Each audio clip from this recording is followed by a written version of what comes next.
اے دوست، دنیا میں کسی چیز سے تو جدا ہوا، تیرے لیے اس کا کوئی نہ کوئی نعم البدل موجود ہے۔ اگر تو اللہ سے بچھڑ گیا، تیرے لیے اللہ کا کوئی بدل موجود ہے۔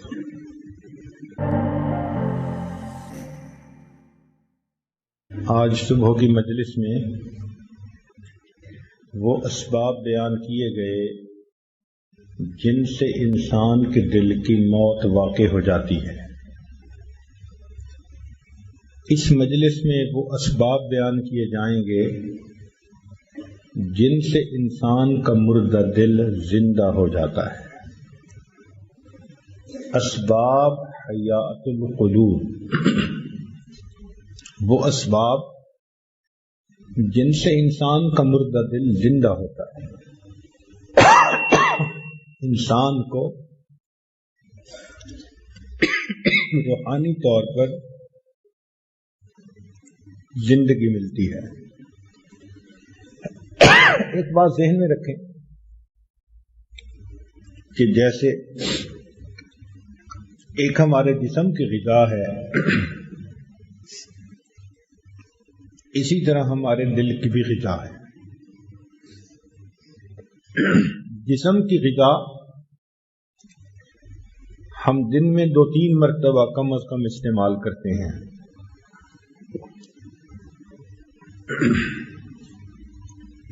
کھانا کھاتے ہیں، پانی پیتے ہیں، پھل، سبزیاں، مشروبات، یہ سب ہماری جسمانی غذا ہے۔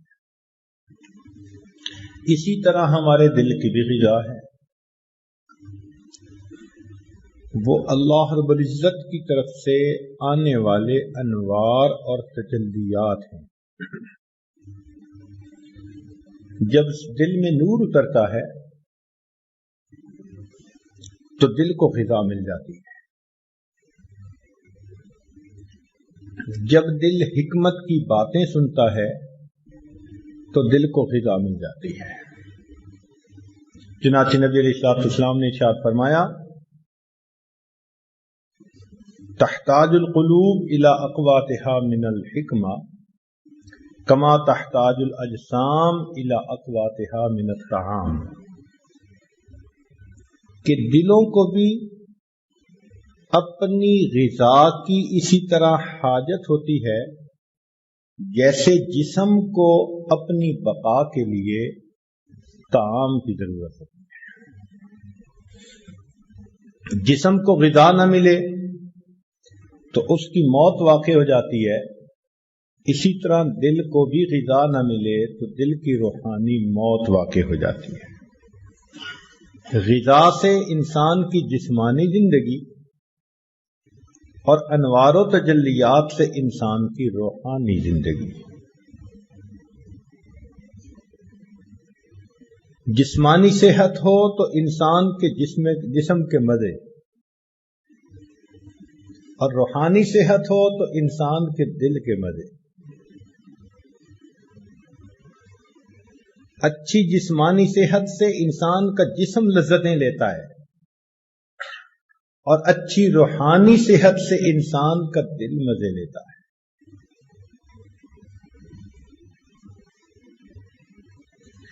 دل کی زندگی جسم کی زندگی سے زیادہ اہم ہے۔ کیوں؟ کہ جسمانی موت انسان کا دنیا سے رابطہ منقطع کر دیتی ہے، اور روحانی موت انسان کا پروردگار سے رابطہ منقطع کر دیتی ہے۔ لِكُلِّ شَيْءٍ إِذَا فَارَقْتَهُ عِوَضٌ وَلَيْسَ لِلَّهِ إِنْ فَارَقْتَ مِنْ عِوَضٍ۔ اے دوست، دنیا میں کسی چیز سے تو جدا ہوا، تیرے لیے اس کا کوئی نہ کوئی نعم البدل موجود ہے۔ اگر تو اللہ سے بچھڑ گیا، تیرے لیے اللہ کا کوئی بدل موجود ہے۔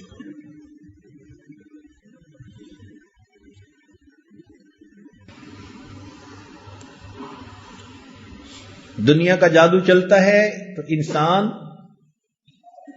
اللہ سے بچھڑ جاتا ہے، دور ہو جاتا ہے اپنے پروردگار سے، اللہ تعالیٰ کے گھر کا راستہ ہی بھول جاتا ہے۔ مسجد میں آ کر اس کی طبیعت گھبراتی ہے، نماز پڑھ کے مسجد سے باہر نکلتا ہے، یوں لگتا ہے جیسے اس کے سر سے بوجھ اتر گیا۔ کیا وجہ ہے؟ وجہ یہ کہ دل مردہ ہے، قبض کی کیفیت ہے اس کے اوپر۔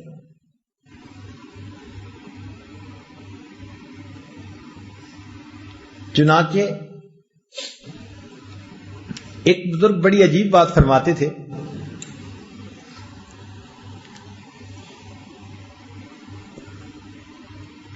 فرماتے تھے یا عجبا من الناس یبکون علی من مات جسدہ، تعجب ہے انسانوں پر،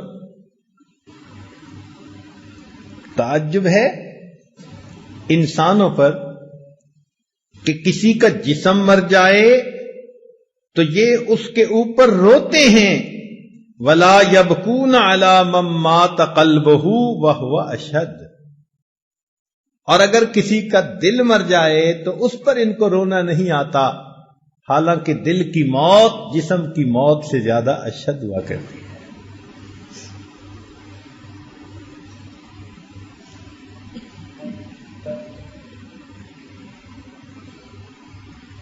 حسن بصری رحمۃ اللہ علیہ کے پاس ایک آدمی آیا، حضرت آپ واعظ فرماتے ہیں، درس قرآن دیتے ہیں، ہم پہ کوئی اثر نہیں ہوتا، لگتا ہے ہمارے دل سو گئے، لگتا ہے کہ ہمارے دل سو گئے۔ حسن بصری رحمۃ اللہ نے فرمایا کہ یہ نہ کہو ہمارے دل سو گئے، بلکہ یہ کہو کہ ہمارے دل مو گئے، مر گئے۔ وہ بڑا حیران ہوا، کہنے لگا حضرت دل مر کیسے گئے؟ فرمایا اے دوست، اگر کوئی شخص سویا ہوا ہو، اسے جھنجھوڑا جائے، وہ جاگ اٹھتا ہے، جو جھنجھوڑنے سے نہ جاگے سویا ہوا نہیں مویا ہوا ہوتا ہے۔ کسی بندے کے سامنے اللہ کا قرآن پڑھ کے سنایا جائے اور اس بندے کا دل اثر قبول نہ کرے، یہ اس دل کے موت کی پکی علامت ہوتی ہے۔ یہ سویا ہوا نہیں، یہ مویا ہوا دل ہے۔ اسی کو کہنے والے نے کہا، دل مردہ دل نہیں ہے، اسے زندہ کر دوبارہ، کہ یہی ہے امتوں کے مرض کہن کا چارہ۔ ایک وقت تھا دلوں میں، سینوں میں دل زندہ ہوتے تھے، تیری نگاہ سے دل سینوں میں کانپتے تھے، تیری نگاہ سے دل سینوں میں کانپتے تھے، کھویا گیا ہے تیرا جذبے کلندرانہ۔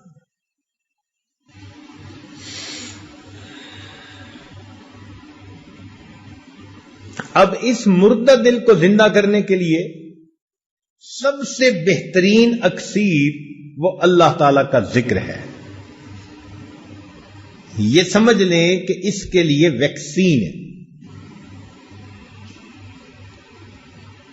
حدیث پاک میں فرمایا، ذکر اللہ شفاء القلوب، اللہ تعالی کا ذکر دلوں کے لیے شفا ہے۔ چنانچہ اللہ تعالیٰ کی یاد سے دل کی بیماریاں دور ہوتی ہیں، دل کے اندر سے روحانی بیماریاں ختم ہو جاتی ہیں۔ صدیق اکبر عنہ کی روایت ہے، فرماتے ہیں مثل لکل شیء ثقالۃ وثقالۃ القلوب ذکر اللہ، ہر چیز کے لیے ایک پالش ہوتی ہے، اور دلوں کی پالش اللہ تعالی کی یاد ہے۔ تو جو انسان اپنے رب کو یاد کرے اپنے دل میں، اس کا دل منور ہوتا ہے۔ ابن تیمیہ رحمۃ اللہ علیہ لکھتے ہیں، الذکر للقلب کالماء للسمک، دل کے لیے ذکر ایسا ہے جیسا کہ مچھلی کے لیے پانی ہوا کرتا ہے.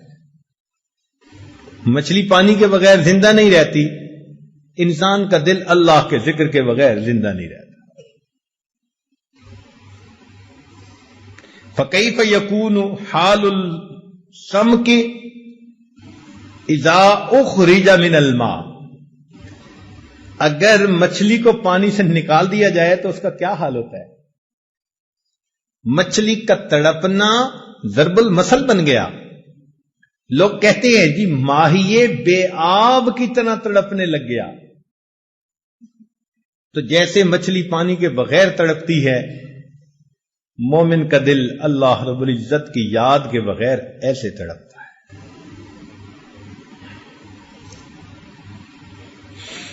چنانچہ ابن قیم رحمۃ اللہ علیہ نے الوابل الصیب میں ذکر کے 90 فائدے گنوائے ہیں. فرماتے ہیں کہ ذکر قوت القلوب ہے، دل کی غذا ہے.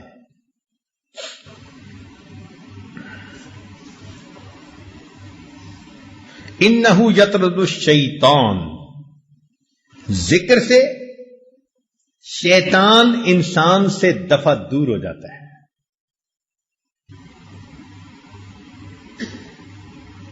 آپ دیکھیں دنیا کا یہ دستور ہے کہ جب کوئی فوجی کسی دشمن پہ قابو پاتا ہے تو سب سے پہلے اسے کہتے ہیں ہینڈز اپ. کیوں کہتا ہے؟ تاکہ اگر اس کے ہاتھ میں کوئی نقصان دہ چیز ہے تو وہ اس کے ہاتھ سے نکل جائے، ختم ہو جائے، خالی ہاتھ اوپر آ جائے. اس کو نقصان دہ چیز سے خالی کر دیتا ہے. بالکل اسی طرح شیطان جب انسان پر قابو پاتا ہے تو اس کے دل کو اللہ کی یاد سے غافل کر دیتا ہے. سنیے قرآن عظیم الشان، اللہ تعالیٰ فرماتے استحوذ علیہم الشیطان فانساہم ذکر اللہ. شیطان ان پر غالب آ گیا، شیطان نے ان کو اللہ کی یاد سے غافل کر دیا. اس لیے کہ یہ ہمارے پاس ایک مہلک ہتھیار ہے شیطان کے مقابلے میں، وہ ہمیں ہتھیار سے فارغ کر دیتا ہے. اور اگر انسان ذکر کرے تو اللہ تعالیٰ ارشاد فرماتے ہیں ان الذین اتقوا، بے شک جو میرے متقی لوگ ہیں، اذا مسہم طائف من الشیطان تذکروا، جب شیطان کی ایک جماعت ان پر حملہ آور ہوتی ہے وہ ذکر کرتے ہیں فاذا ھم مبصرون، اللہ ان کو بصیرت عطا فرما دیتے ہیں، شیطان سے بچ جاتے ہیں. تو ہماری پروٹیکشن شیطان سے اللہ رب العزت کے ذکر کے ذریعے سے. وَيَرْضَ الرحمن، اور ذکر سے رحمان خوش ہوتے ہیں.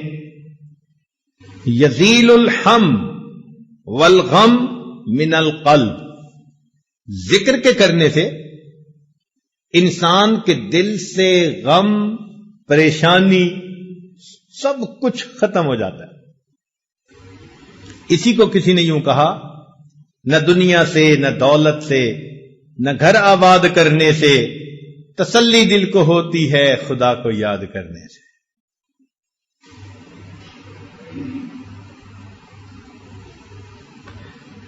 پھر ایک ذکر کا فائدہ یہ بھی ہے کہ یجلب لہ الفرح، جو شخص ذکر کرتا ہے یہ ذکر اس کے دل کو خوش کر دیتا ہے، ایک خوشی نصیب ہوتی ہے.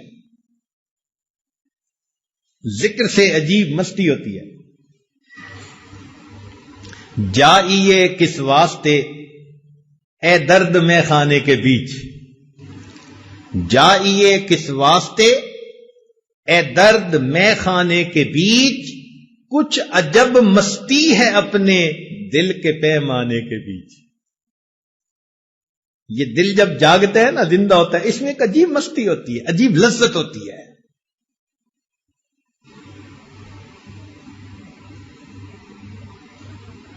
اسی کو حضرت باہو رحمت اللہ نے فرمایا، الف اللہ چمبیدی بوٹی مرشد من میرے وچ لائی ہو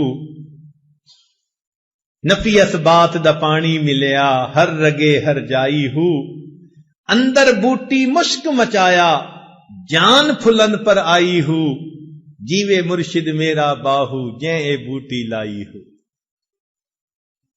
تو جن کے سینے میں یہ ذکر ہوتا ہے پھر قدر و قیمت کا انہی کو پتہ چلتا ہے. ایک فائدہ ذکر کا یہ ہے ینور القلب والوجہ، انسان کا دل بھی منور ہوتا ہے، انسان کا چہرہ بھی منور ہوتا ہے. یہ عجیب بات ہے.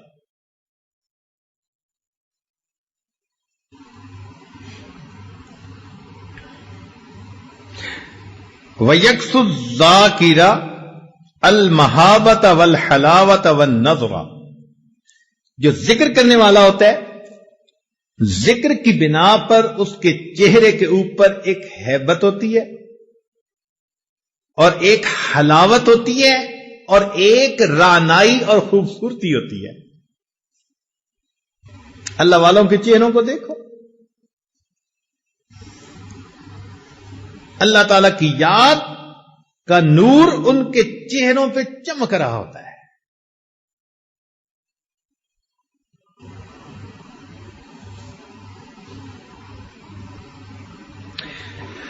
چنانچہ ہم اگر اللہ رب العزت کا ذکر کریں گے تو اس کے جواب میں اللہ رب العزت ہمیں یاد کریں گے. اب ذرا اس کی حقیقت سمجھ لیں. ہم تو ذکر کریں گے اللہ کا نام لے کر، اللہ اللہ کے ذریعے سے، مگر اس کے جواب میں اللہ تعالیٰ کیا کہیں گے؟ بندے بندے. نہیں، اس کا یہ مطلب نہیں ہے. دیکھیں، اگر آپ کو کسی افسر سے کوئی کام ہو،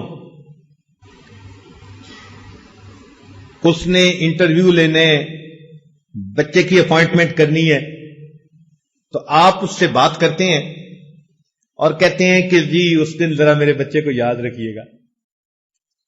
اب یاد رکھنے کا یہاں مفہوم اور ہے. کیا مطلب ہے؟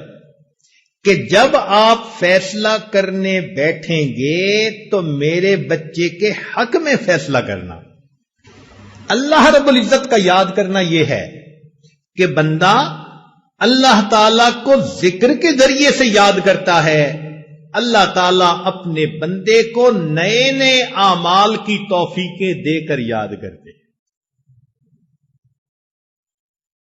اللہ اس بندے کے راستے کھولتے ہیں، فیصلے اس کے حق میں کر دیتے ہیں. اس کے لیے خیر کے فیصلے کر دینا یہ اللہ کا یاد کر رہا ہے.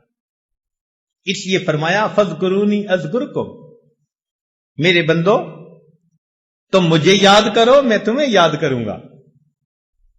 توجہ فرمائیے، فاذکرونی اذکرکم، میرے بندو تم مجھے یاد کرو میں تمہیں یاد کروں گا. کیا مطلب؟ میرے بندو تم مجھے فرش پہ یاد کرو گے، میں پروردگار تمہیں عرش پہ یاد کروں گا. اے میرے بندو تم مجھے معذرت کے ساتھ یاد کرو گے، تم مجھے معذرت کے ساتھ یاد کرو گے، میں پروردگار تمہیں مغفرت کے ساتھ یاد کروں گا. تم معافی مانگنا میں معاف کر دوں گا. تم معذرت کے ساتھ مجھے یاد کرو گے، میں پروردگار تمہیں مغفرت کے ساتھ یاد کروں گا.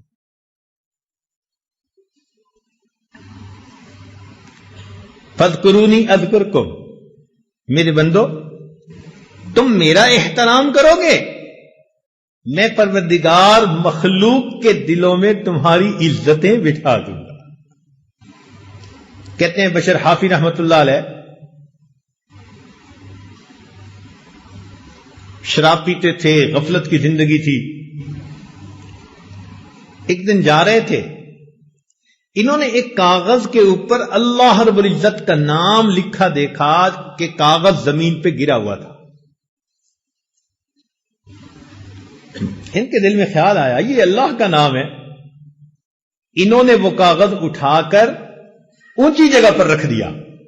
اتنا سا عمل کیا، اللہ رب العزت نے وقت کے ایک ولی کے دل میں الہام فرمایا کہ جا کر بشر حافی سے کہہ دو کہ تم نے میرے نام کی عزت کی، اس کے جواب میں تمہارے نام کو پوری دنیا میں عزت عطا فرما دوں۔ تم نے تو پاؤں سے اٹھا کے سر تک میرے نام کو پہنچایا، میں تمہارے نام کو فرش سے اٹھا کے عرش تک پہنچا دوں۔ فاذکرونی اذکرکم، تم میرا ذکر کرو میں تمہارا ذکر کروں گا۔ کیا مطلب؟ کہ میرے بندو تم معصیت سے بچ کر مجھے یاد کرو گے، میں مصیبت کے وقت میں بندو مدد کے ذریعے تمہیں یاد کروں۔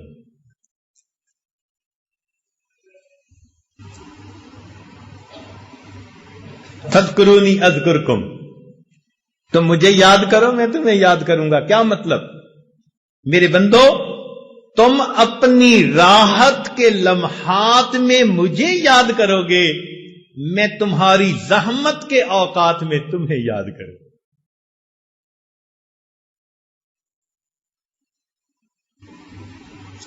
فاذکرونی اذکرکم، میرے بندو تم دنیا میں نرم بستروں پر لیٹ کر مجھے یاد کرو گے، اور میں پروردگار قبر میں تمہارے لیٹتے وقت تمہیں یاد کروں گا۔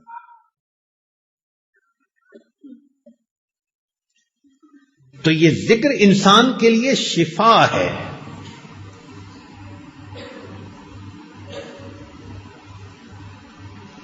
چنانچہ حسن بصری رحمت اللہ علیہ کے پاس ایک آدمی آیا، قال رجل للحسن یا ابا سعید اشکو الیک قسوۃ قلبی، اے ابو سعید میں آپ کے سامنے اپنے دل کی سختی کا شکوہ کرتا ہوں، میرا دل بہت سخت ہے۔ قال اذبہ بالذکر، فرمایا کہ تم ذکر کے ذریعے سے اپنے دل کو موم بنا لو۔ تو دل ذکر کے ذریعے سے موم ہوتا ہے، اس کے اندر رقت آ جاتی ہے، اس کے اندر خوف خدا آ جاتا ہے، اس کے اندر اللہ کی محبت آ جاتی ہے۔ یہ دل ذکر کے بغیر سل ہوتا ہے، اور جب ذکر کثرت سے کرے پھر سینے میں دل ہوتا ہے۔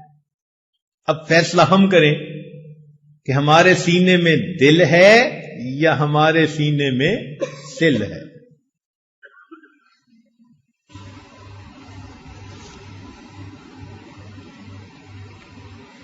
قال رجل لسلمان رضی اللہ تعالی عنہ، سلمان فارسی عنہ سے کسی بندے نے کہا، ای الاعمال افضل، عملوں میں سے کون سا عمل بڑا افضل ہے؟ فقال اما تقرأ القرآن، فرمایا تو نے قرآن نہیں پڑھا؟ قرآن مجید میں کہا وَلَذِكْرُ اللَّهِ اکبر، اور اللہ کا ذکر سب سے بڑا عمل ہے۔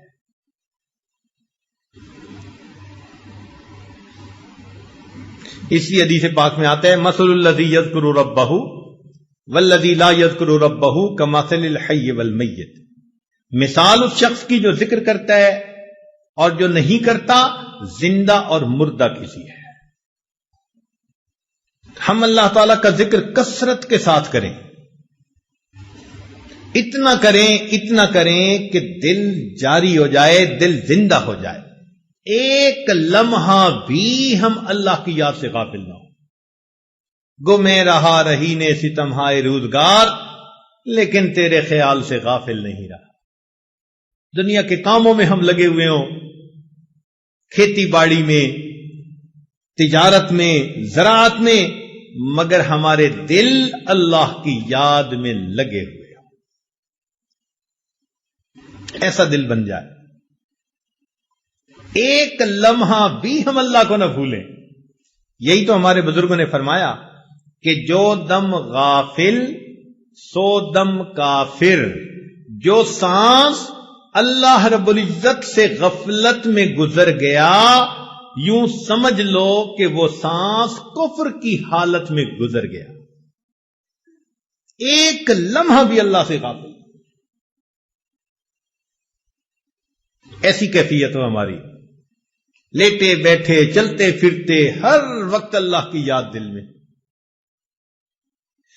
یاد میں تیری سب کو بھلا دوں کوئی نہ مجھ کو یاد رہے، تجھ پر سب گھر بار لٹا دوں خانہ دل آباد رہے، سب خوشیوں کو آگ لگا دوں غم سے تیرے دل شاد رہے، سب کو نظر سے اپنی گرا دوں تجھ سے فقط فریاد رہے، اب تو رہے بس تادم آخر ورد زباں اے میرے الہ، لا الہ الا اللہ لا الہ الا اللہ۔ ایسا ذکر جب زندگی میں کثرت سے ذکر کریں گے پھر آخری لمحے میں کلمہ ہماری زبان پر آسانی سے جاری ہو جائے۔ تو ذکر کی کثرت یہ دل کی سختی کا علاج ہے۔ دل کی موت اگر ہو چکی تو اس کے لیے یہ حیات کی مانند ہے۔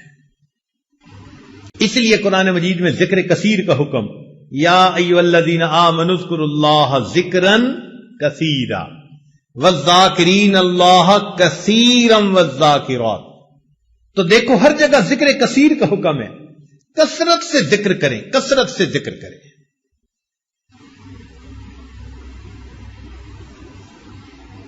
تو کثرت سے ذکر کرنے پر انسان کا دل زندہ ہو جاتا ہے، انسان کے دل میں نور آ جاتا، دل منور ہو جاتا ہے۔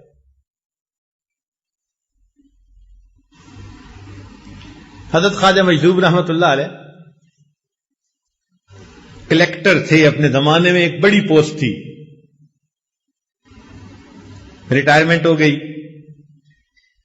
ایک صاحب ملے، اس نے کہا کہ حضرت کیا حال ہے؟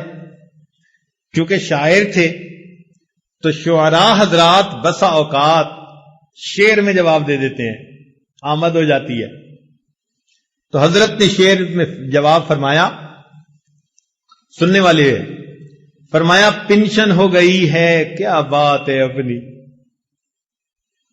پنشن ہو گئی ہے کیا بات ہے اپنی، اب دن بھی ہے اپنا اور رات ہے اپنی، پنشن ہو گئی ہے کیا بات ہے اپنی، اب دن بھی ہے اپنا اور رات ہے اپنی، اب اور ہی کچھ ہے میرے دن رات کا عالم، ہر وقت ہی رہتا ہے ملاقات کا عالم۔ یہ کیفیت بندے کی ہو، اب اور ہی کچھ ہے میرے دن رات کا عالم، ہر وقت ہی رہتا ہے ملاقات کا عالم۔ اتنا ذکر کرے کہ اللہ رب العزت دل میں آ جائے، اللہ دل میں سما جائے، بلکہ سچ کہوں کہ اللہ دل میں چھا جائے۔ ایسی اللہ رب العزت کی محبت۔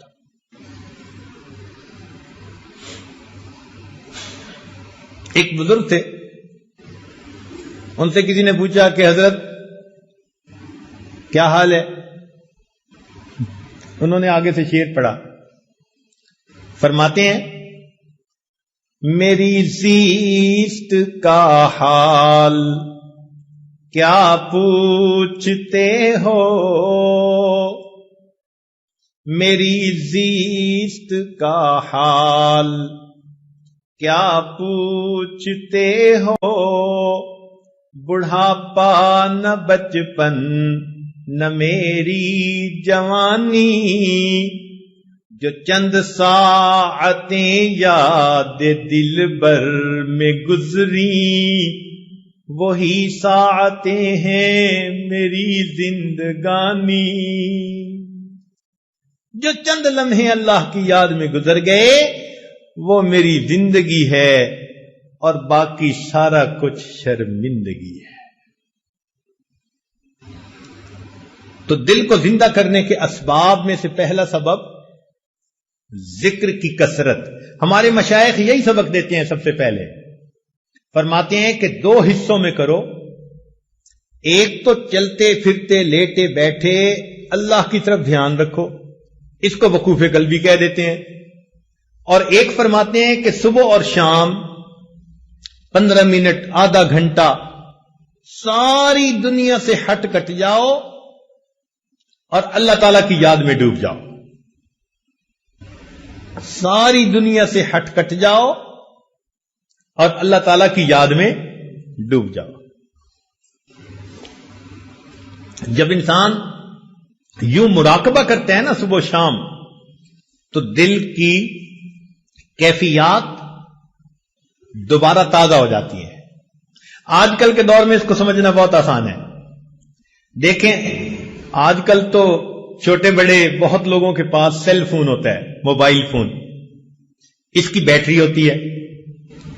اب اگر سارا دن اس پر باتیں کرتے رہیں تو اس کی بیٹری ڈسچارج ہو جاتی ہے. اس کو پھر چارجر سے لگانا ضروری ہوتا ہے.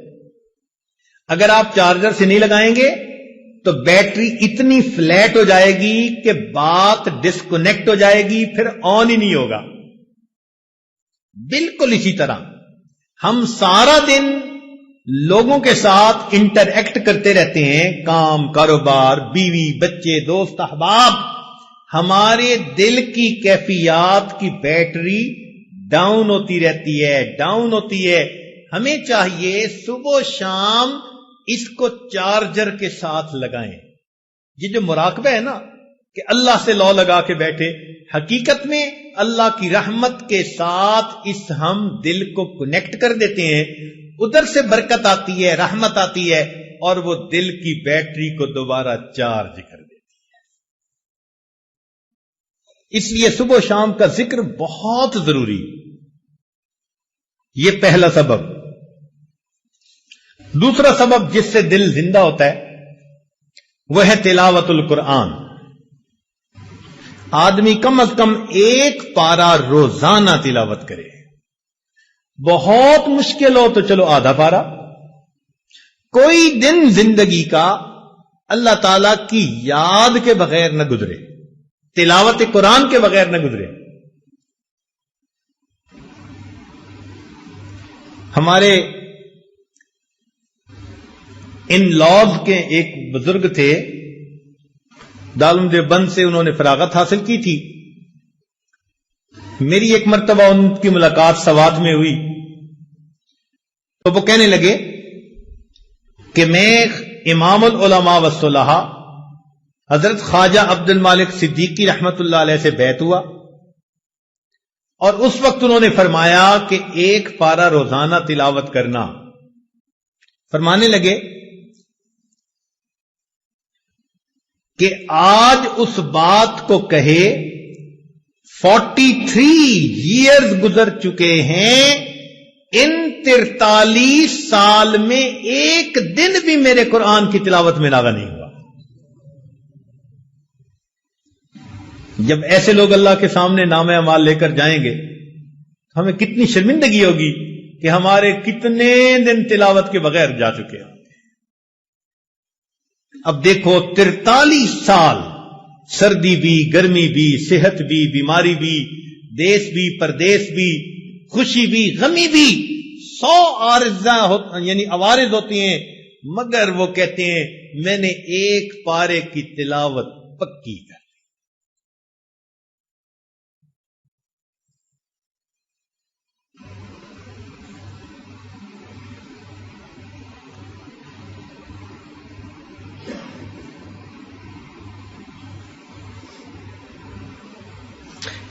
چنانچہ عبداللہ ابن عباس نے فرمایا کرتے تھے، من احب القرآن احب اللہ ورسولہ. جو شخص قرآن سے محبت کرتا ہے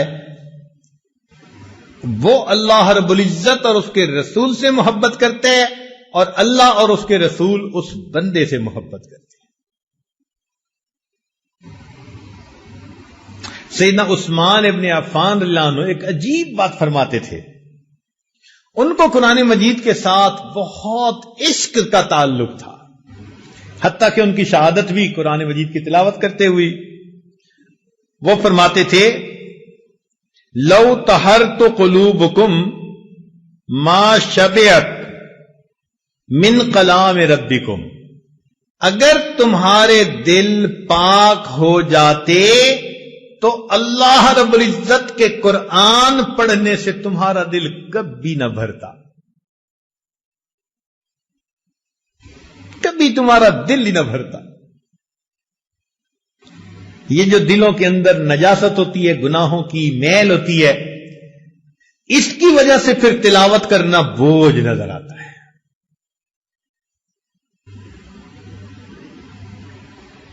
لاہور میں ایک مسجد میں درس قرآن دینے کا موقع ملا، تو جو وہاں کے امام خطیب تھے وہ کہنے لگے حضرت میرے ہاں ناشتے پہ چلیں، ہم ان کے ہاں چلے گئے۔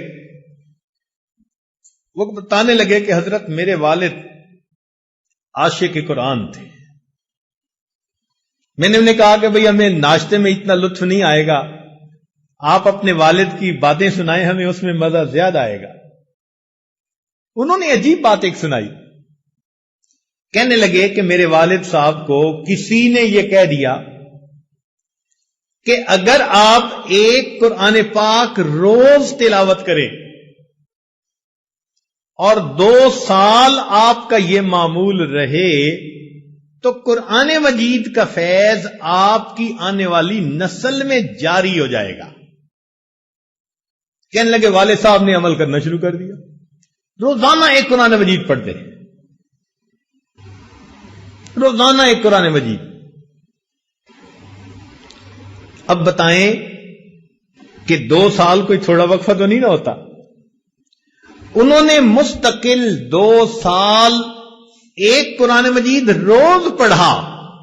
کہنے لگے اس کا نتیجہ یہ ملا کہ میرے والد صاحب کی جتنے بیٹے جتنی بیٹیاں، ان کے آگے جتنے بیٹے جتنی بیٹیاں، کسی کی عمر اگر 7 سال سے زیادہ ہے تو وہ قرآن مجید کا حافظ ہے۔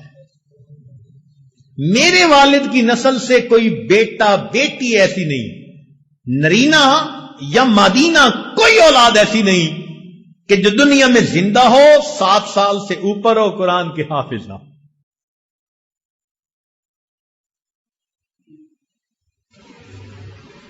اللہ اکبر کبیر، محبت والے لوگ ابھی بھی زندہ ہیں۔ ہمیں شجاع آباد کی طرف ایک جگہ جانا پڑا، اسے کہتے ہیں حافظ والا۔ واہ میرے مولا، اس پورے گاؤں کے اندر ایک گھر ایسا نہیں جس میں کوئی عورت یا مرد اللہ کے قرآن کا حافظ نہ موجود، پوری بستی کے اندر کوئی ایسا گھر نہیں۔ ابھی کچھ لوگ باقی ہیں جہاں میں، تو بھائی وہ تو پورے قرآن کی تلاوت کرتے تھے، ہمارے لیے ایک پارہ تلاوت کون سا مشکل کام ہے؟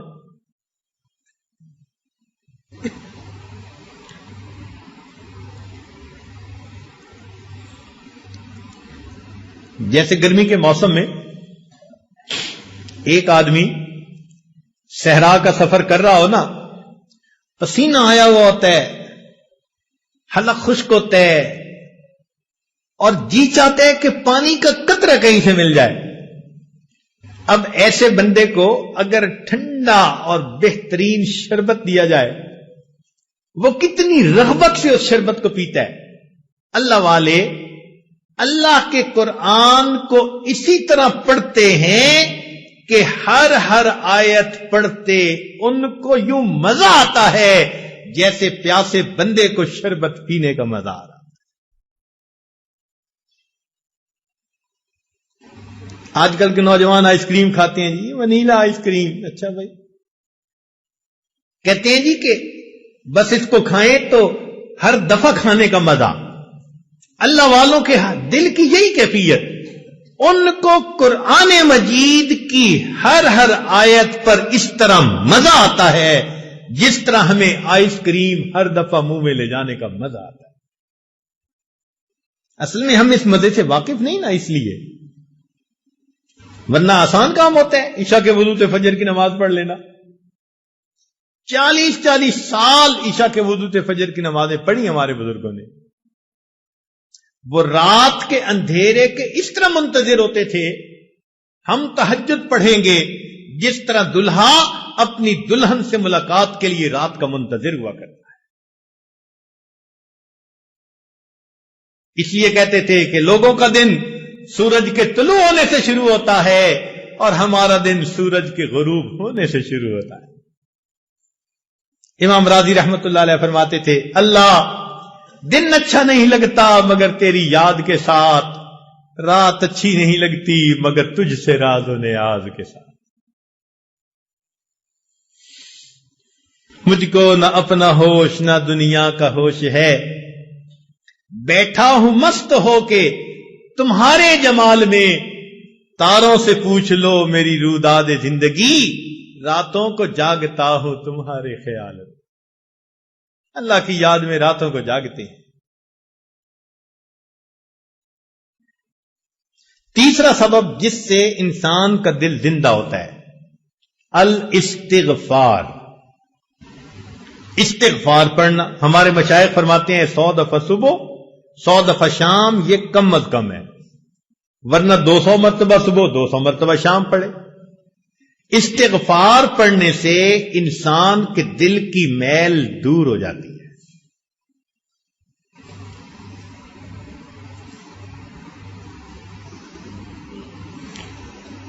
عائشہ صدیقہ رضی اللہ تعالیٰ عنہ نے روایت کی نبی علیہ السلام سے کہ طوبی لمن وجد فی صحیفتہ استغفارا کثیرا، مبارک ہو اس کو جو قیامت کے دن اپنے نامہ اعمال میں کثرت کے ساتھ استغفار لکھا دیکھے گا۔ اب بتاؤ یہ کتنا آسان کام ہے۔ آپ کام کر رہے ہیں، جو مرضی کر رہے ہیں، ڈرائیونگ کر رہے ہیں، استغفر اللہ اپنی زبان پہ رکھیں۔ استغفر اللہ کے لفظ پڑھنے میں کون سی مشکل ہے؟ آپ اس کو 1000 دفعہ پڑھ سکتے ہیں، یا تو پورا پڑھیں استغفر اللہ ربی من کل ذنب واتوب الیہ، نہیں پڑھ سکتے تو فقط استغفر اللہ بھی پڑھیں گے تو برکت سے خالی نہیں رہیں گے۔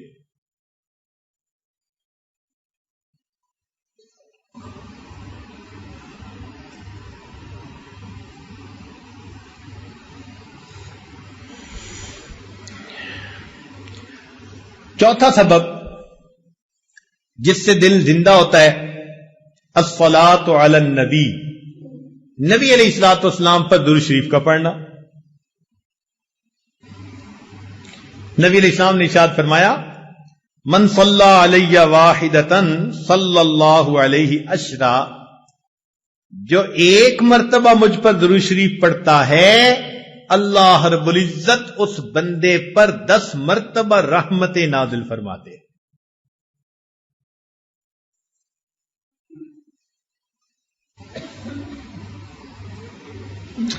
چنانچہ ہمارے مشائخ نے لکھا ہے، وَكَذَلِكَ جَعَلَ جَزَاءَ ذِكْرِ نَبِيِّهِ ذِكْرَ مَنْ ذَكَرَهُ، کہ اللہ تعالیٰ کو اپنے محبوب سے ایسی محبت ہے کہ جو اللہ تعالیٰ کے محبوب کو یاد کرتا ہے درود شریف پڑھنے کے ذریعے سے، اللہ اس بندے کو 10 مرتبہ یاد کرتے۔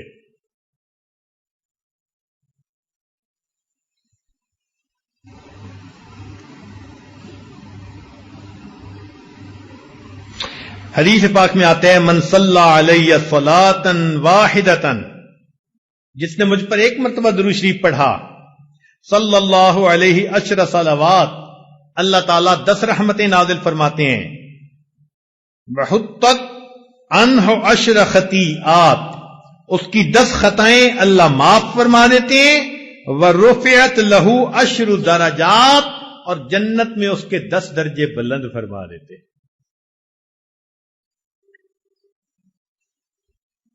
اس لیے نبی علیہ السلام نے ارشاد فرمایا، البخیل من ذکرت عندہ فلم یصلی، بخیل ہے وہ شخص جس کے سامنے میرا نام آئے، میرا تذکرہ ہو اور وہ مجھ پر درود نہ پڑھے۔ اس لیے جب بھی نبی علیہ السلام کا نام نامی اس میں گرامی آئے تو صلی اللہ علیہ وسلم کم از کم ضرور پڑھنا چاہیے۔ حدیث پاک میں آتا ہے کہ ان للہ ملائکۃ سیاحین، اللہ تعالیٰ کے کچھ فرشتے ایسے ہیں جو زمین کے اندر چلتے پھرتے ہیں، سیاحت کرتے ہیں۔ یبلغونی ان امتی السلام، میرا امتی جو مجھ پر درود پڑھ رہا ہوتا ہے یہ فرشتے اس درود و سلام کو مجھ تک پہنچا دیتے ہیں۔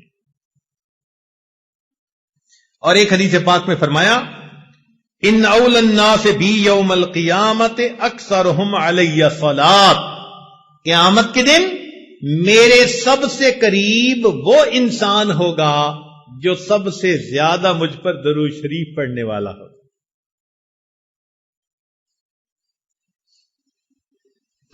تو معلوم ہوا کہ ہمیں یہ سب اسباب عمل میں لانے ہیں، اللہ کا ذکر کثرت سے کرنا ہے، اور 2 تلاوت قرآن کرنی ہے، استغفار کرنا ہے، اور درود شریف پڑھنا ہے۔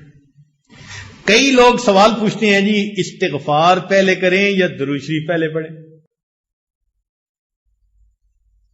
تو ہمارے بزرگوں نے اس کا ایک سادہ سا جواب دیا ہے، اگر کوئی کپڑا میلا ہو تو اس کو ترتیب یہی ہے کہ پہلے دھوتے ہیں اور پھر اس کے اوپر عطر لگا دیتے ہیں۔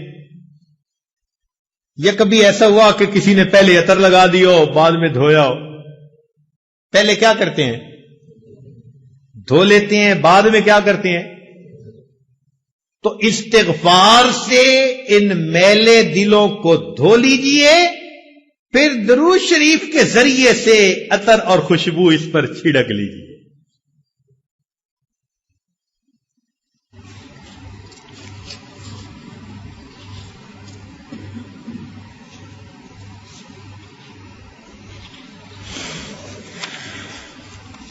اگلا سبب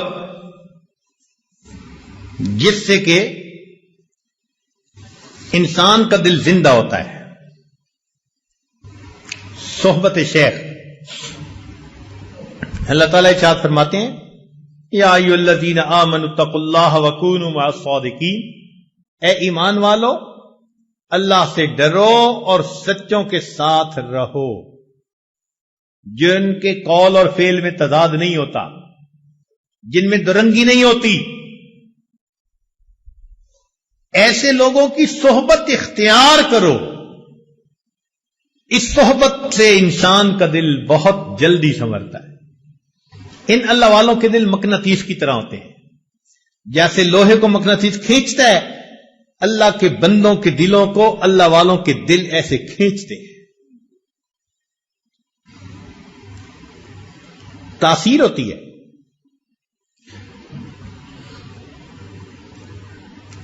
ہم لوگ جب الیکٹریکل انجینئرنگ پڑھتے تھے تو ہمیں ٹرانسفارمر کے بارے میں پڑھاتے ہوئے انہوں نے کہا کہ دیکھو، ایک ادھر کی وائنڈنگ ہوتی ہے پرائمری، ایک ادھر کی وائنڈنگ ہوتی ہے سیکنڈری، ان میں فزیکلی کنٹیکٹ کوئی نہیں ہوتا، مگر ادھر سے وولٹیج ادھر انڈیوس ہو جاتا ہے۔ بالکل یہی حال کہ اللہ والوں کی صحبت میں جو بندہ بھی آ کر بیٹھتا ہے وہ ہائی وولٹیج جو ہوتا ہے نا اللہ کی محبت کا، وہ دوسرے سینوں میں بھی انڈیوس ہو جاتا ہے۔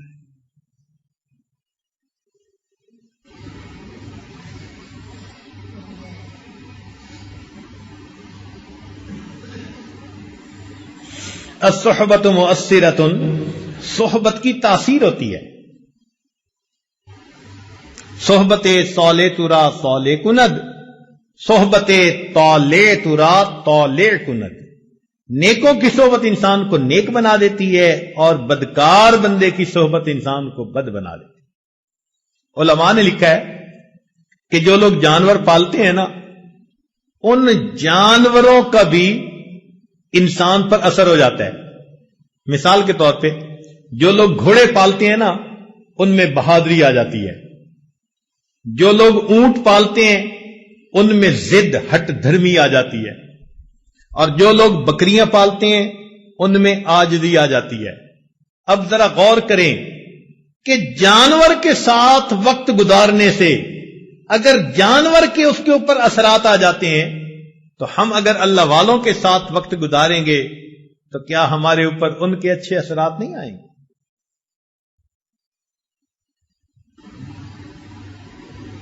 نہ پوچھن خرقہ پوشوں کی ارادت ہو تو دیکھ ان کو، یدے بیضا لیے بیٹھے ہیں اپنی آستینوں میں۔ اللہ والوں کی صحبت سے انسان کا دل زندہ ہوتا ہے، مردہ دل زندہ ہو جاتا ہے ایک لمحے کی صحبت۔ ہمارے ایک عالم تھے، وہ کہنے لگے کہ بیت کا تعلق تھا میرا شجاع آباد میں ایک بزرگ گزرے ہیں عبداللہ بہلوی رحمت اللہ علیہ، یہ نقشبندیہ سلسلہ کے بزرگ تھے، بڑے عالم تھے، ان کا درس تفسیر بڑا مشہور تھا۔ رمضان المبارک میں درس تفسیر دیتے تھے، اور ملک سے مدارس میں جو علماء ہوتے تھے نا تفسیر کا مضمون پڑھانے والے، وہ ان کے پاس جا کر تفسیر کا دورہ کیا کرتے تھے، تفسیر کا دورہ کرتے تھے۔ علماء کو بہت فیض ملا ان سے، تو ان عالم کی بیعت ان سے تھی۔ کہتے ہیں ایک دن ابا میرے دل میں خیال آیا میں جاؤں اپنے حضرت کو ملوں، ان کے پاس گیا، ان کو ملا، پھر میں نے تھوڑی دیر بعد اجازت مانگی واپسی کی، کیونکہ پیچھے مدرسہ تھا اور مجھے سبق پڑھانے تھے۔ جو تعلیم و تعلم سے تعلق رکھتے ہیں نا علماء، ان کو بہت وقت کا پابند ہونا پڑتا ہے کہ طلباء ہوتے ہیں ان کا ورنہ وقت ضائع ہوتا ہے۔ کہنے لگے جب میں نے حضرت سے اجازت مانگی تو حضرت نے فرمایا کہ مولانا کچھ وقت ہمارے پاس بھی رہو۔ میرے دل میں خیال آیا ساری زندگی میں نے پڑھنا پڑھانا ہے، میں نے فون کر دیا اور محتمم کو بتا دیا کہ جی میں 3 دن شیخ کی خدمت میں رہنا چاہتا ہوں، میرا سبق میرے فلاں دوست کو کہہ دیں وہ پڑھا دیں گے، تو لبا کا نقصان نہیں ہوگا۔ میں 3 دن رہا۔ کہتے ہیں کہ 3 دن شیخ کی صحبت میں رہنے کا نتیجہ یہ نکلا کہ جب لوٹ کر میں واپس گھر آیا تو آنے والے 3 سال میں ایک مرتبہ بھی میری تہجد قضا نہ ہوئی۔ 3 راتوں کا بدلہ یہ ملا کہ 3 سال میں ایک مرتبہ بھی میری تہجد قضا نہ ہوئی۔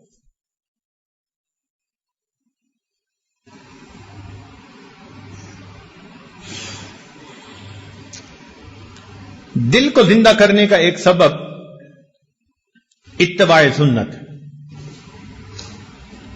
ہر کام نبی علیہ الصلوۃ والسلام کی سنت کے مطابق کریں، ہر کام، کھانا پینا، چلنا پھرنا، اٹھنا بیٹھنا، رفتار گفتار کردار، ہر چیز نبی علیہ السلام کی سنت کے مطابق۔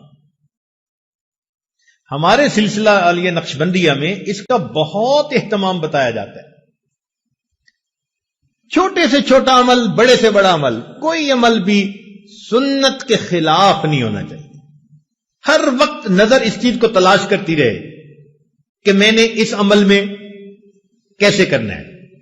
اور اس کا بہترین طریقہ یہ بھی ہے کہ مسنون دعائیں یاد کر لیجئے، کتابیں مل جاتی ہیں چھوٹی سی، نبی علیہ الصلوۃ والسلام کی مسنون دعائیں، پیارے نبی علیہ السلام کی پیاری دعائیں، ان کو یاد کر لیں اور جس موقع پر پڑھنے کی دعا ہو اس پر پڑھتے رہیں۔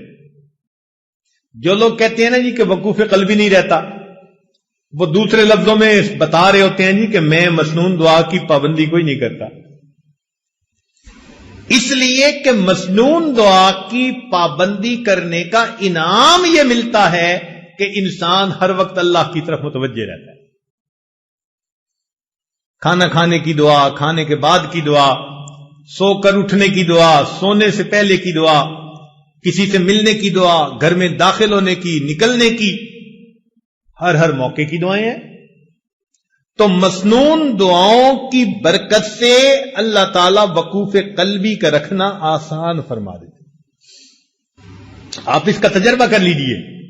جب آپ محسوس کریں نا کہ جی میں وقوف قلبی کا دھیان نہیں رکھ سکتا یا رکھنا مشکل ہے، آپ محسوس کریں گے کہ سنت دعائیں پڑھنے میں آپ کوتاہی کر رہے ہیں.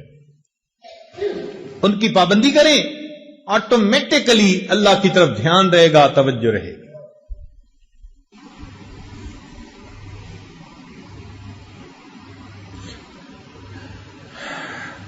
دل کو زندہ کرنے کا ایک اور عمل قیام اللیل، تہجد کی نماز. چنانچہ جو لوگ چاہتے ہیں کہ اللہ رب العزت سے تعلق ہو، ان کی محبت دل میں ہو، ہم اللہ تعالیٰ کے مقبول بندوں میں شامل ہو جائیں، ان کو چاہیے کہ رات کے آخری پہر میں چند رکعت نفل اللہ کے حضور ضرور پڑھا کریں. اللہ تعالیٰ فرماتے ہیں والذین یبیتون لربہم سجدا وقیاما.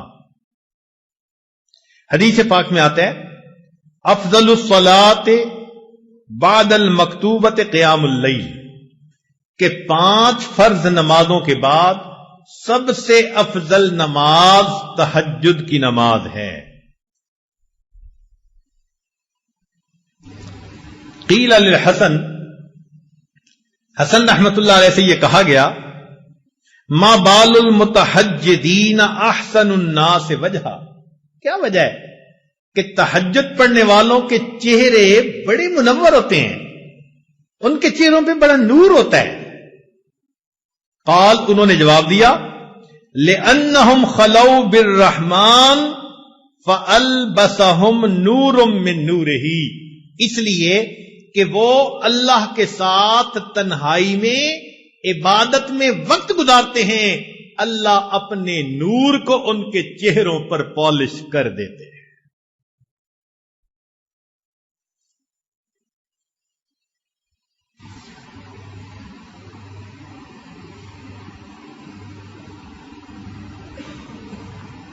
ایک بزرگ فرمایا کرتے تھے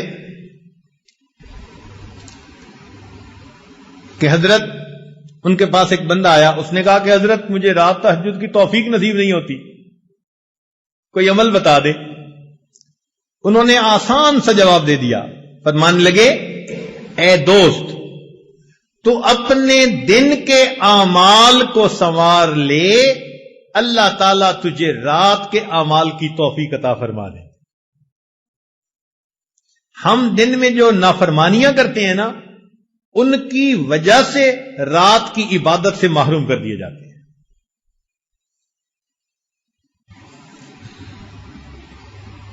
فقال لا تعصه بالنهار، تو دن میں اللہ کی نافرمانی نہ کر.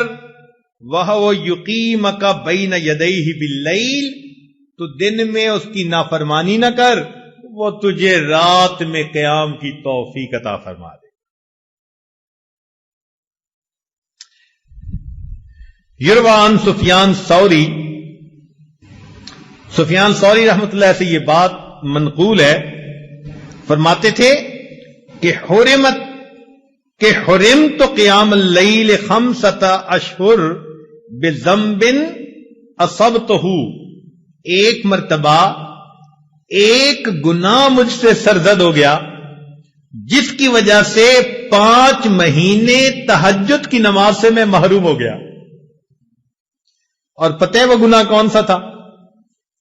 فرماتے ہیں گناہ یہ تھا کہ ایک نوجوان دعا مانگتے ہوئے رو رہا تھا اور میں نے اس کی طرف دیکھ کر گمان کیا کہ یہ ریاکاری کر رہا ہے.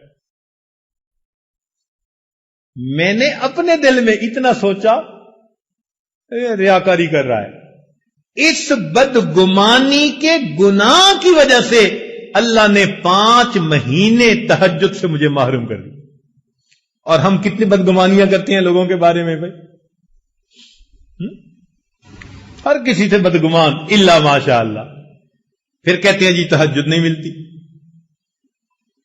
اور پھر بعض دوست تو ایسے ہیں جو بڑے مطمئن ہوتے ہیں، اور جی ہم سارا دن مدرسے میں قرآن پڑھاتے ہیں، حدیث پڑھاتے ہیں، رات تہجد نہ پڑھی تو کیا ہوا، ثواب تو مل ہی جاتا ہے. تو بھئی صحابہ کرام سارا دن سبزیاں بیچتے تھے جو وہ رات کو تہجد کا اتنا اہتمام کرتے تھے. وہ کیا کرتے تھے؟ وہ بھی تو سارا دن دین کے کام میں لگے رہتے تھے نا. فرسان بالنہار ہوتے تھے اور پھر اللہ ان کو رہوان باللیل بنا دیا کرتے. رات گھوڑے کی پیٹھ پہ ہوتے تھے صبح میں، اور رات مسلح کی پیٹھ پر ہوا کرتے تھے. تو یہ تو نفس ہمیں مطمئن کر دیتا ہے نا کہ کوئی بات نہیں اگر تہجد کی توفیق نہیں ملتی. اچھا ایک بات ذرا توجہ سے سنیں کہ ایک تو ہے ہمارا سوچنا ہم تہجد پہ نہیں اٹھتے، اور ایک سوچ کا انداز اور بھی ہے. وہ کیا؟ حدیث پاک میں آتا ہے اللہ تعالی رات کو فرشتوں کی 3 جماعتیں بنا دیتے ہیں. فرشتوں کی کتنی جماعتیں؟ 3 جماعتیں بنا دیتے ہیں. ایک جماعت کو کہتے ہیں کہ دیکھو فلاں فلاں میرے مقبول بندے ہیں، تم جاؤ اور ان کو پر مار کے جگا دو، یہ تہجد میں اٹھنے کا وقت ہے، یہ اٹھیں گے مجھ سے مانگیں گے، میں پروردگار ان کی جھولیوں کو بھر دوں گا. چنانچہ یہ لوگ سوئے ہوئے ہوتے ہیں، نہ گھڑی کا الارم نہ کوئی اور، اچانک ان کی آنکھ کھل جاتی ہے. یہ اللہ تعالیٰ کی طرف سے فرشتے اٹھا دیتے ہیں ان کو، اچانک آنکھ کھل جاتی ہے. دل میں ارادہ لے کے سوتے ہیں 3 بجے اٹھنے، 3 بجے آنکھ کھلتی ہے، تو اللہ تعالیٰ کے فرشتے جگا دیتے ہیں. اور پھر دوسرے گروپ کو اللہ فرماتے ہیں کہ جاؤ فلاں فلاں فلاں میرے ناپسندیدہ بندے ہیں، میں انہیں پسند نہیں کرتا، تم جاؤ اور ان کو تھپکی دے کے سلا دو. یہ میرے نیک مقبول بندوں کے اٹھنے کا وقت ہے، اور میں نہیں چاہتا کہ اس موقع پر یہ مجھے اپنی شکل دکھائیں. رات کے 1 بجے تک جاگتے رہیں گے، 2 بجے تک جاگتے رہیں گے، جب تہجد کا وقت شروع ہو جائے گا نیند آ جائے گی. آپ شادی بیاہ پہ دیکھیں، لوگ پروگرام بناتے ہیں آج شادی کی رات ہے جی ساری رات جاگیں گے، ساری رات نہیں جاگتے. جب تہجد کا وقت شروع ہوتا ہے سارا مجمع سو جاتا ہے، گھر کی عورتیں سو جاتی ہیں، مرد سو جاتی ہیں، مہمان بچے سب سوئے پڑے ہوتے ہیں. وہ سوئے نہیں ہوتے، ان کو سلا دیا جاتا ہے. تو یوں بھی تو ہم سوچ سکتے ہیں نا کہ ہم تہجد نہیں پڑھتے، نہیں نہیں نہیں، شاید ہم سے کوئی ایسا گناہ ہوتا ہے اللہ تعالی اس برکت والے وقت میں ہماری شکل دیکھنا پسند ہی نہیں کرتے.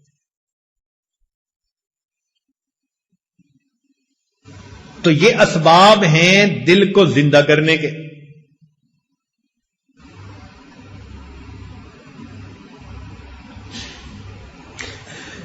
ایک آخری سبب الدعا. یہ جتنے اعمال ہیں یہ بندہ کر لے، اس سے بھی ابھی کام نہیں ہوتا. ایک قدم اور آگے، وہ کیا کہ سب کچھ کر کے پھر اللہ سے فریاد کرے، پھر اللہ سے مانگے. اللہ اکبر کبیرہ. دیکھیں ایک مثال سمجھیں. چھوٹا بچہ ہوتا ہے نا جو ابھی چلنا سیکھ رہا ہوتا، تو باپ اس کو وہاں کھڑا کر دیتا ہے اور پاس بیٹھ کے بلاتا ہے بیٹے ادھر آؤ. باپ کو پتہ ہے یہ بچہ اتنے قدم نہیں اٹھا سکتا، مگر وہ یہ دیکھنا چاہتا ہے کہ یہ بچہ میری طرف متوجہ ہو کے قدم اٹھاتا ہے یا نہیں. بیٹے ادھر آؤ، بیٹے ادھر آؤ.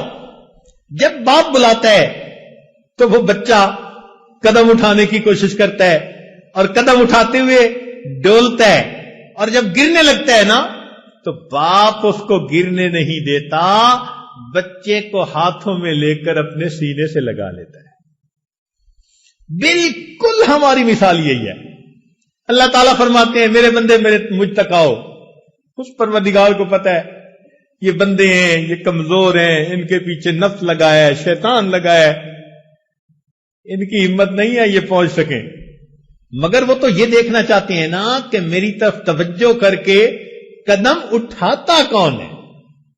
جو ہمت کر لیتا ہے، قدم اٹھاتا ہے، کہیں ڈولنے بھی لگتا ہے، اللہ تعالیٰ ڈولنے نہیں دیتے، اس بندے کو اپنی رحمت کی چادر میں چھپا لیتے۔ سنیے قرآن عظیم الشان، اللہ تعالیٰ فرماتے ہیں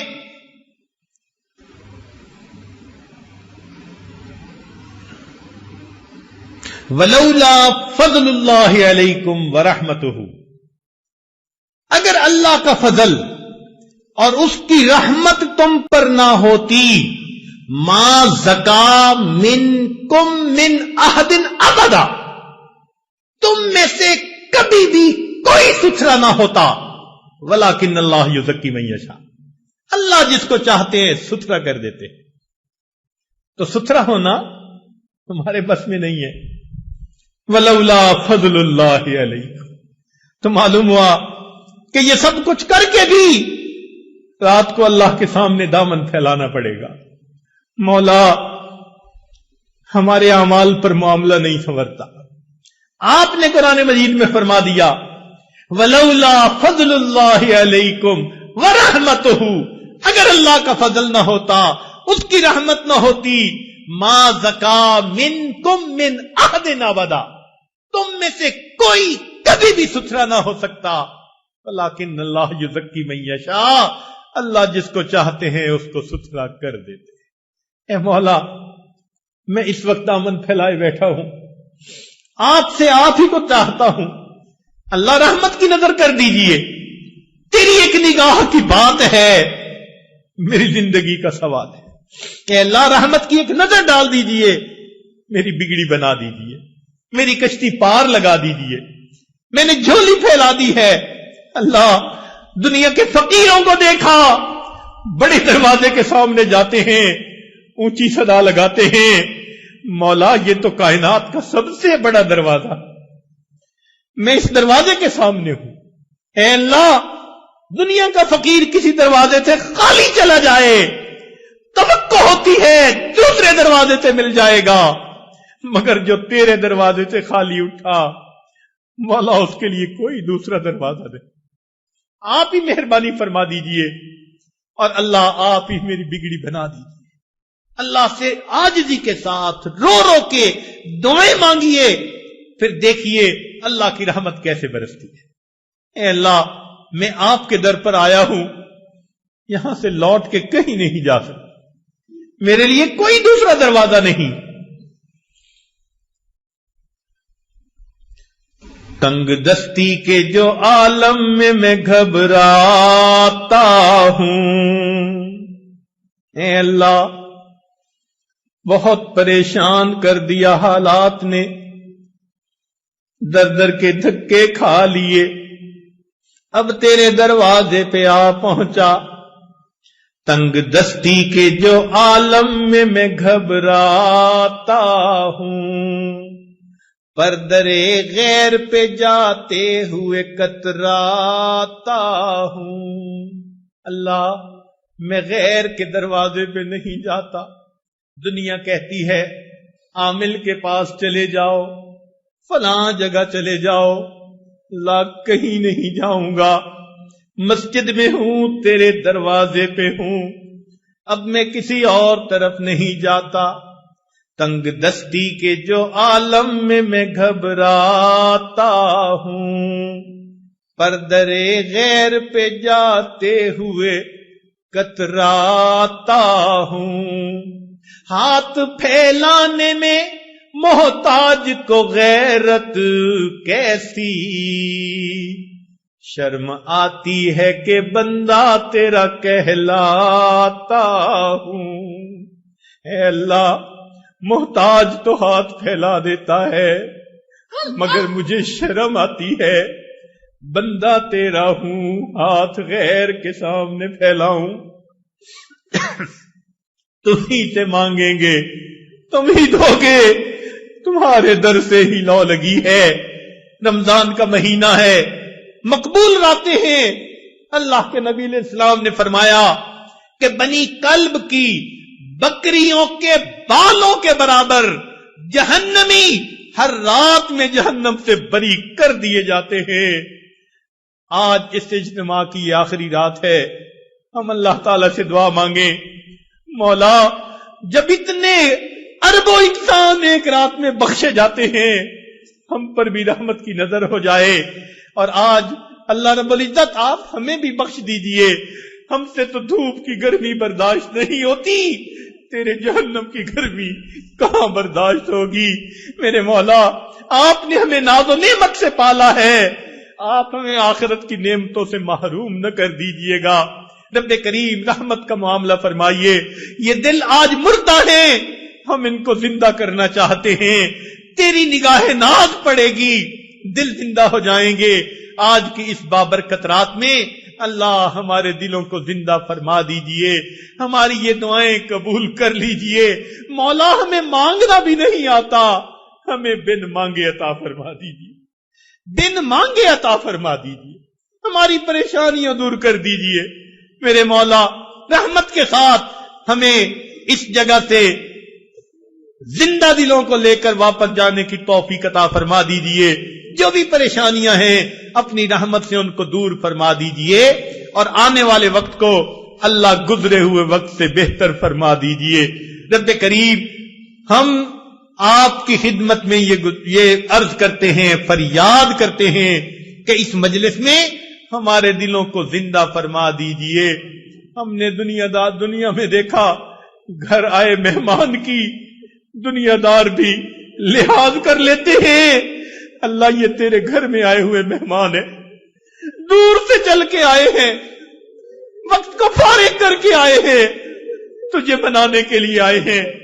میرے مولا مہمان کو خالی کوئی نہیں بھیجتا، آپ نے حکم دیا کہ مہمان کی مہمان نوازی کرو، عزت افزائی کرو۔ میرے مولا یہ آپ کے گھر میں مہمان آئے ہیں، آپ بھی مہربانی فرما دیجئے، ان کے دل کی نیک مرادیں پوری فرما دیجئے، جو چاہتے ہیں اللہ عطا فرما دیجئے۔ رب کریم ہم نے دنیا میں دیکھا ماں باپ اپنے چھوٹے بچوں کی چھوٹی چھوٹی تمناؤں کو پورا کر کے خوش ہو جاتے ہیں۔ اللہ یہ آپ کے بندے ہیں، ان کے دل کی جو تمنائیں ہیں شرعی اعتبار سے اللہ آپ بھی ان کو پورا کر کے خوش ہو جائیے، اور اپنے بندوں کو بھی خوش فرما دیجئے۔ وآخر دعوانا ان الحمد للہ رب العالمین۔ تھوڑی دیر کے لیے مراقبہ کر لیجئے، آنکھوں کو بند کر لیجئے، سر کو جھکا لیجئے۔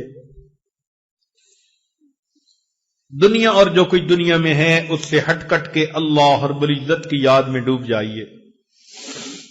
اللہ اللہ اللہ اللہ اللہ اللہ